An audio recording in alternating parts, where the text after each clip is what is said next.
Hey everyone. Hey, this isn't going to be an upbeat No. video, it's a serious one in light of a couple of things really. The death of Ronnie McNutt and the fact that this month, between the 6th and the 12th of September, it is Suicide Awareness Month. And I guess that's really why we're doing this video a lot earlier than expected. But yeah.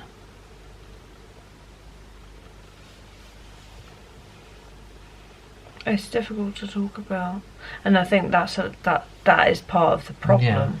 Like, people find it so difficult to discuss suicidal thoughts and things like that. It's difficult for people to talk about because it's very taboo still. It is very taboo, and I think that's something we need to break away from, and to highlight how common sort of suicidal thoughts are in sort of like in society.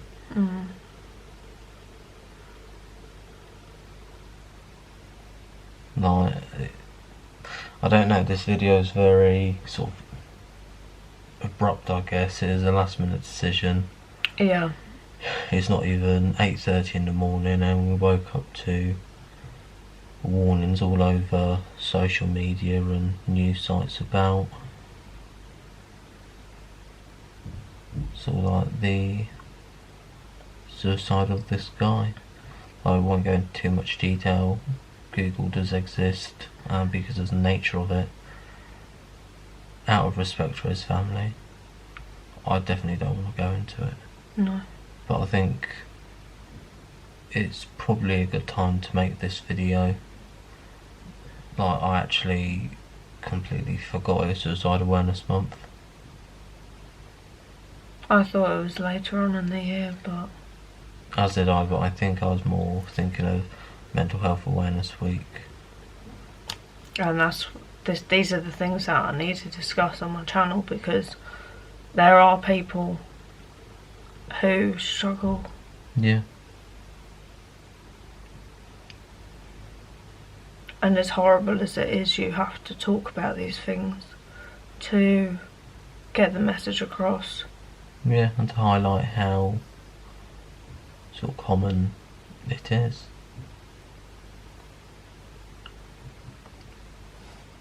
Right, quick question. Yeah. Do you want me to go into my sort of dealings with it? Like, I'm happy to open up We'll about it. both talk about it. It's not exactly uncommon for either of us. So. No, but like, I'm asking, do you want me to go first, just so... Yeah. So, we're going to talk about our own experiences so that people can either relate or can feel like they aren't by themselves. So, Ben's going to go first. Yeah.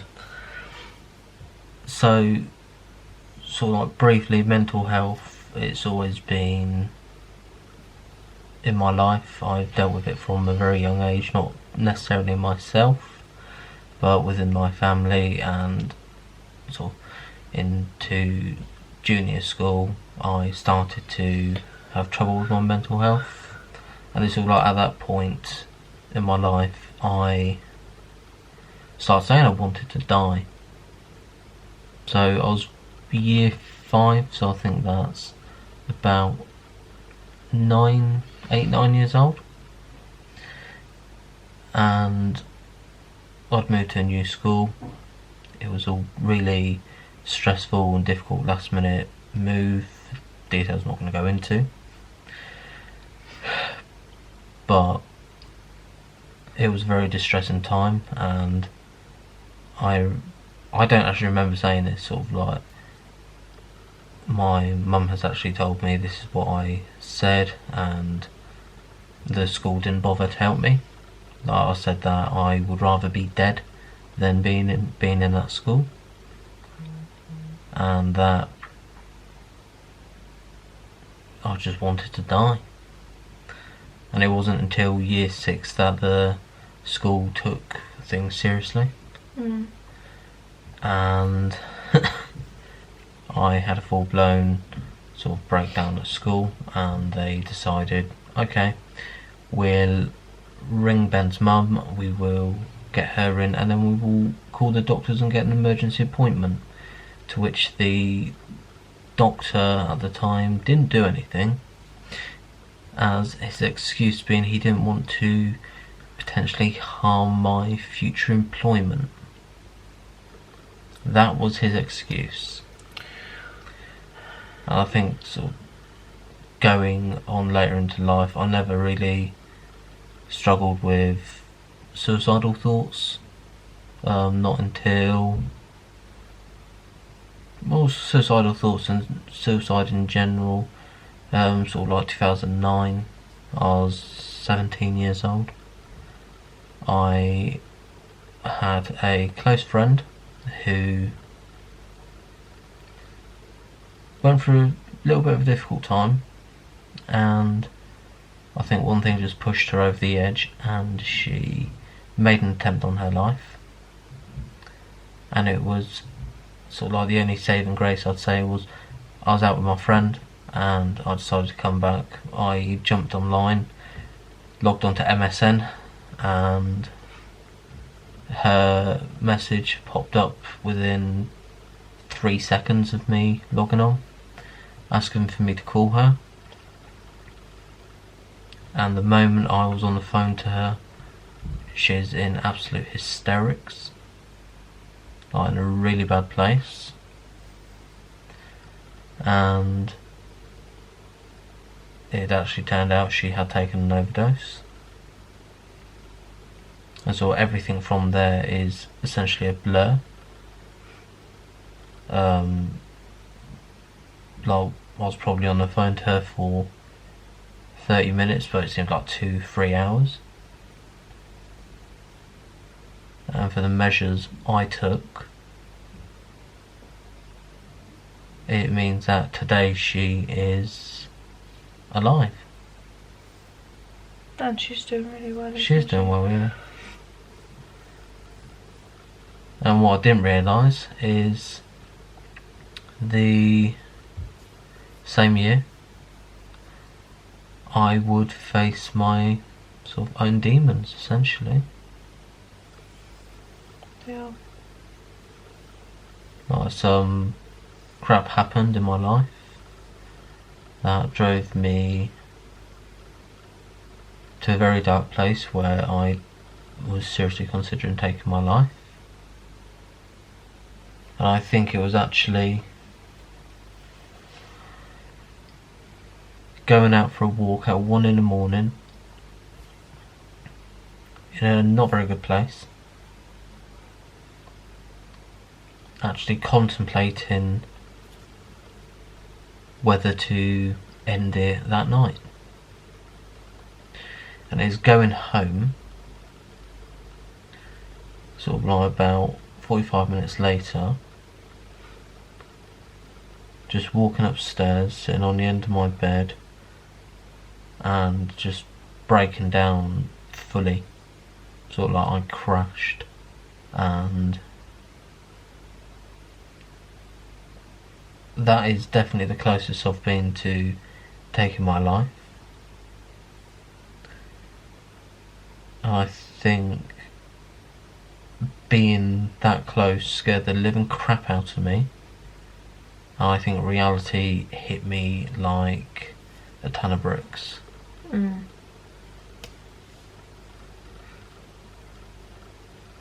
And it's safe to say, like, and I'm probably very fortunate here, I've always had a good grasp of how my mental health is, and I don't know about other people, but I can definitely feel when I'm deteriorating, so I can quickly pull myself out of certain mental situations, so I don't go down that rabbit hole where I start over-analysing everything.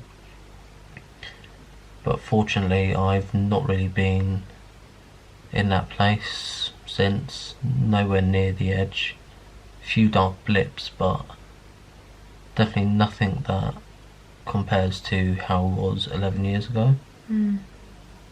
But I've had a few interactions with sort of suicide attempts and all that since, and a lot of interactions with complex mental health issues. Not mine necessarily, but Mine. yes. But I think understanding and knowing how these conditions affect people and how to support them is paramount in understanding and knowing how to help people in future situations. I truly believe that my experiences have helped me be able to help Fran and to know what to do when things hit the fan. This is the thing though, what you also need to be aware of is that not everybody is very open about their mental health. No. And that's the thing. There are a lot of people who are secretive about how they're feeling or whether they're suicidal. Like they won't tell. Some people just don't tell you, and those are the things you need to look out for when you love someone or care for someone, because it's small signs that you need to look for. So if somebody says I'm fine, those are the times where you need to be extra vigilant. Yeah, I mean, you need to reassure like that person that things will be better, because people can be secretive about mental health. I used to do it all the time. When it came to my eating, I was always very secretive about it. I've never really liked my eating disorder. I mean, nobody likes their eating disorder, but when it came to that, it was very secretive at the beginning, and I'd say throughout as well. I mean, yes, people are aware that I have one, but there are still times when I'm very secretive about it because it's just something that's very distressing and very personal to me. So I'm like, I can understand why people would be secretive about their mental health, because it's a scary thing. I'd say for you and me, or sort of you in particular, I guess, with your mental health, Yeah. I've almost always had sort of like a quite good understanding of when things are getting difficult for you. Yeah, I think that with me it's very hit and miss. At certain points I know when my mental health is deteriorating, at other times I don't, so it's very up and down almost. Yeah. Like with my experience with my mental health, like I was suicidal when I think I started getting suicidal at the age of 18, 19, and from then on it's been very roller coaster like. So there's never really been a point where I've been 100% happy, but then like I'm consistently down quite a lot, so it's not like it's not finished with kind of thing. So my mental health, it's just very low down, continuously struggling throughout the days, and those are the days where I have to really push myself and really try and get up and do something, just something small, just to kind of make me feel like I've done something throughout the day. When I was 12, I think that was when things really hit the fan, because I was getting bullied consistently throughout school, and people would make me feel worthless. They would continue to bully me and make me feel like I wasn't worth anything, and that's when things got really bad for me. I didn't know at the time, because obviously as a 12-year-old you're not really exposed to, well, when we were 12-year-olds we weren't really exposed to lots of mental health and things like that, and for me it was very dark and depressing, and I remember like it was yesterday, I remember being at my nan and granddad's, and I called my mum into a separate room from everybody else, and I told her that I wanted to kill myself because things got so bad for me at school, and people made things worse. So that's what I felt that I needed to do at that time, and that was really difficult for my mum. Obviously you don't expect your 12-year-old to come out with something like that, but yeah, I would say that was when the mental health side started for me, because of all the bullying that I had, and from all the people at that time in my life who would make me not want to be here anymore. Over the past 3 or 4 years it's been very difficult. I've done things, I've ended up in hospital for it, and I've been assessed when I've been in hospital, being passed around by mental health to mental health unit, and it is difficult. You have to try and find the perfect, it's like trying to find the perfect cookie, for example.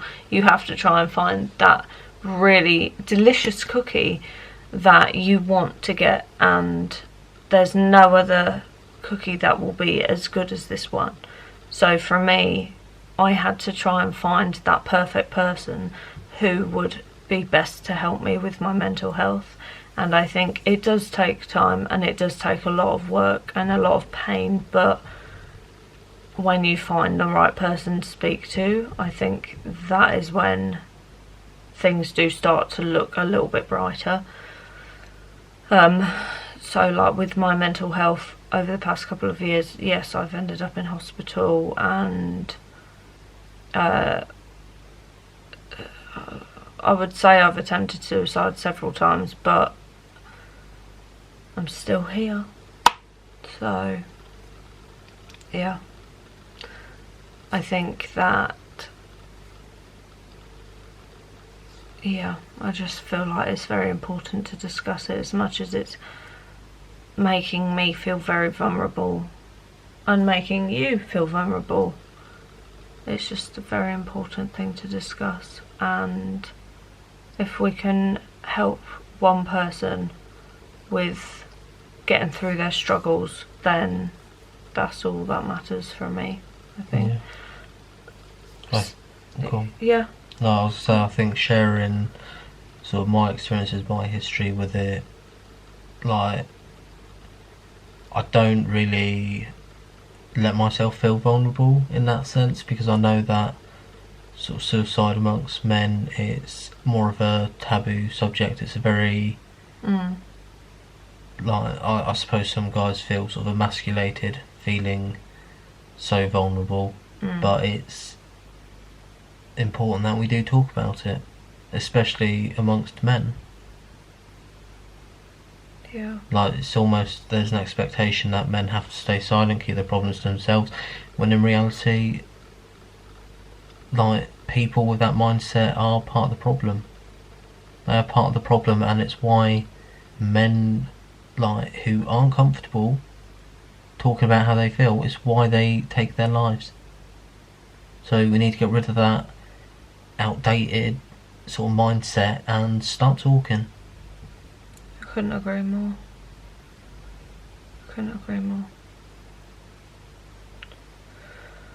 So yeah, I think with that said, we'll end this and yeah. yeah. I think that, oh god, it's gone really dark. I think with everything going on at the moment, it is a very difficult time, and I'm not sure when we'll be uploading again. As I said, we do have a couple of things in the works to upload, but after that I'm not sure when we will next upload. We'll see how we feel, see how things get on, and go from there. So if there are any other questions, please write them in the comments below, and we will definitely talk about it. Neither of us have any issue discussing anything about mental health and mental health awareness. We want you to stay safe, and if you feel that you are extremely low or that you can't speak to anyone, then we will leave links down for the Samaritans, anything like that, any information that you can get your hands on, we will leave in the...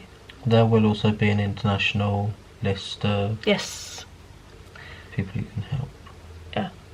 yeah, we'll leave everything in the description box below, so you can check it out if you need it, and if you're also a family member or friend of somebody with mental health issues. So that's it from us, I think. Yeah. We'll see you another time. Bye guys.